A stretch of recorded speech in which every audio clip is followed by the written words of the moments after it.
ഇന്ന് തന്നെ ഡൗൺലോഡ് ചെയ്യൂ. കാണൂ നിങ്ങളുടെ ഫേവറേറ്റ് ഷോസ്. ഭർത്താവിനെ ചതിച്ച് മറ്റൊരു പുരുഷന്റെ കുട്ടിയെ ഗർഭം ധരിച്ചു. നിർത്തടി. പത്മാവതി സൂര്യമംഗലത്ത് മഹാദേവവർമ്മയുടെയും എന്റെയും മകളാ. അവളെ അങ്ങനെയൊന്നും ചെയ്യില്ല. ഇതിലെ എന്തൊക്കെയോ ചതിയുണ്ട്. ഇതൊന്നും ഞാൻ പറഞ്ഞതല്ലല്ലോ, തമ്പുരാട്ടിയുടെ മരുമോൻ തന്നെ ഇവിടെ പറഞ്ഞതല്ലേ.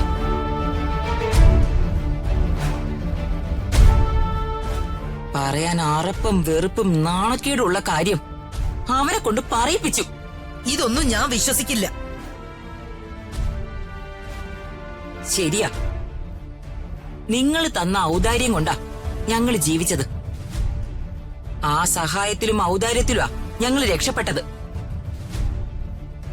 മഹാദേവവർമ്മ സാറ് അകമഴിഞ്ഞ് സഹായിച്ചതുകൊണ്ടാ ഞങ്ങൾ എല്ലാവരും രക്ഷപ്പെട്ടത്.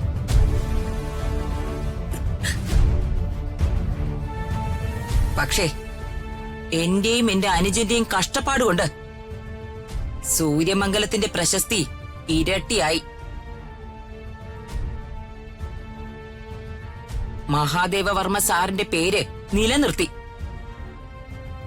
പക്ഷേ നിങ്ങളുടെ കോലോത്തിന് ഇത്രയും പേരും പ്രശസ്തിയും നേടിത്തന്ന എന്റെ അനുജന്റെ ജീവിതം എന്തായി?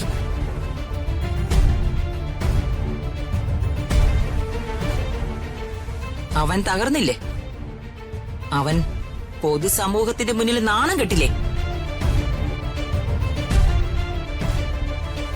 ഭാര്യ മറ്റൊരു പുരുഷന്റെ കുഞ്ഞിനെ ഗർഭം ധരിച്ചു എന്നുള്ള ദുഷ്പേര് കിട്ടിയില്ലേ?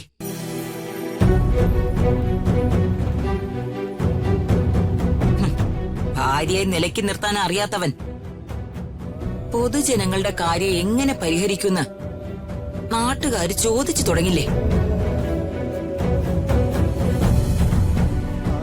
അവളെന്റെ ആങ്ങളയോട് ചെയ്ത ദ്രോഹം അത് സഹിക്കാൻ പറ്റുന്നതാണോ?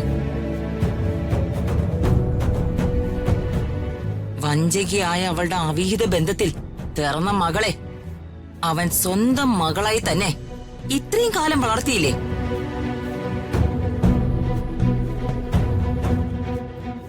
വളർന്ന് വലുതായപ്പോ അവക്ക് ആഹാരം എല്ലിന്റെ ഇടയിൽ കേറി. അതിന്റെ അഹങ്കാരോ? നിങ്ങൾക്ക് ഇനിയെങ്കിലും ഒന്ന് നിർത്താൻ പറ്റില്ലേ? എനിക്ക് നിർത്താൻ പറ്റില്ലടി. അതിനെ സൗകര്യമില്ല. എന്റെ ആങ്ങള അനുഭവിച്ച കാര്യങ്ങളാ ഞാൻ ഹൃദയവേദനയോട് ഇവിടെ പറയുന്നേ. മനസ്സിലായോടി?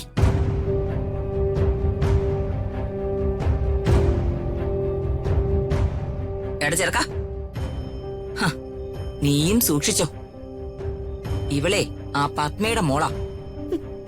അപ്പോഴേ ചരിത്രം ആവർത്തിച്ചൂന്നിരിക്കും. നിന്നെ തേച്ചിട്ടേ ഇവളുടെ പാട്ടിന് പോകും. അകലെ